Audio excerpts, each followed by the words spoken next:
ایک آدمی کنجوس تھا،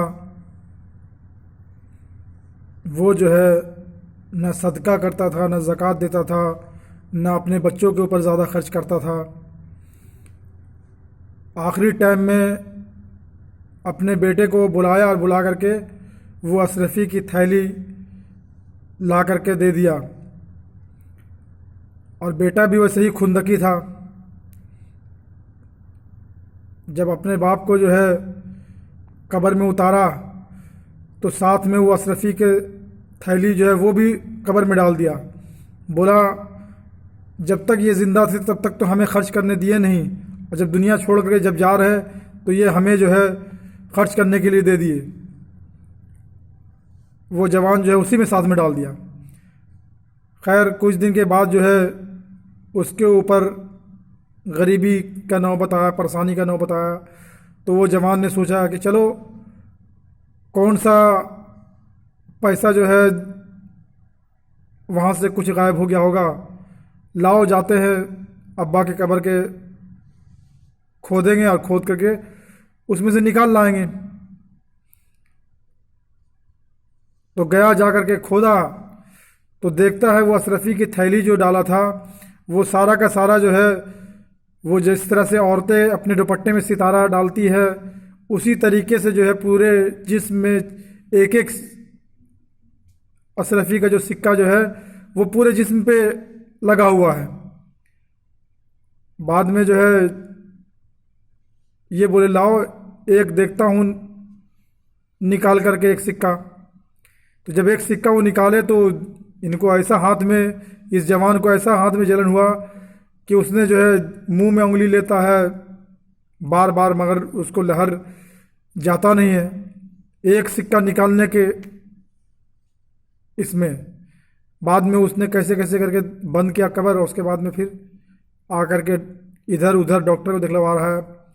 شاہ عبدالعزیز رحمۃ اللہ علیہ کا زمانہ تھا، تو ان کے پاس میں گیا، انہوں نے جو ہے ایک بار دم کیے، پھونکے، بولے کچھ لہر کم ہوا؟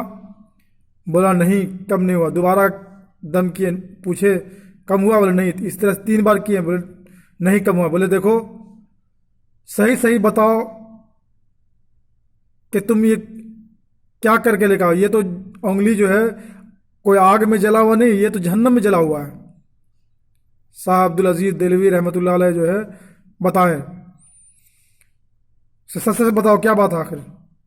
تو پھر بتایا کہ ایسا ماجرا تھا، ابا جی کے قبر میں سے جو ہے ایک سکہ ہم نے نکالا، اور نکالنے کے بعد میں جو ہے اس ٹائم سے جو لہر ہوا تو ابھی تک ختم نہیں ہوا۔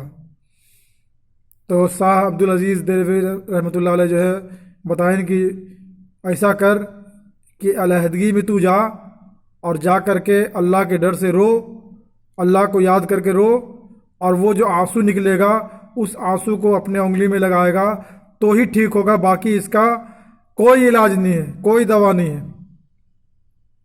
نوجوان جا کر کے اللہ تعالیٰ کے حضور میں روئے اور آنسو نکلا، وہ آنسو لگائے تو ان کا جو ہے ہاتھ اور ان کا لہر جو ہے ٹھیک ہو گیا۔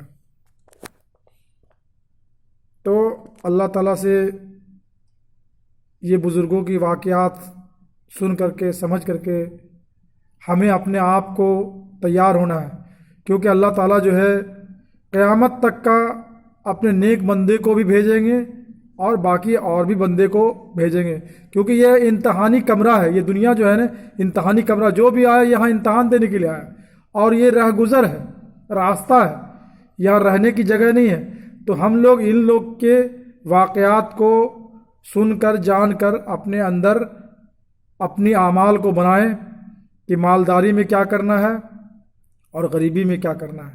سارا حکم اللہ تعالیٰ بتا دیے ہیں، اور عملی نمونہ کبھی انبیاء علیہ الصلاۃ والسلام کے طور پہ، کبھی صحابہ کرام رضی اللہ عنہ کے طور پہ، کبھی بزرگان دین رحمۃ اللہ علیہ کے طور پہ، حتیٰ کہ اب تو اللہ تعالیٰ ہدایت دے رہے ہیں، کبھی مسلمان کو، کبھی ہندو کو، کسی کو بھی ہدایت دیتے، سارا اللہ کا بندہ ہے۔ یہ ہم نہیں سمجھے کہ ہاں ہم مسلمان ہیں تو ہم جو ہے کامیاب ہے۔ جب تک نہیں اللہ کا حکم اور حضور پاک صلی اللہ علیہ وسلم کے طریقے ہمارے اندر نہیں آئے گا تب تک ہم کامیاب ہو نہیں سکتے۔ اللہ تعالیٰ جو ہے کہنے سے زیادہ عمل کرنے والا بنائے۔ وآخر دعوانا ان الحمد للہ رب العالمین۔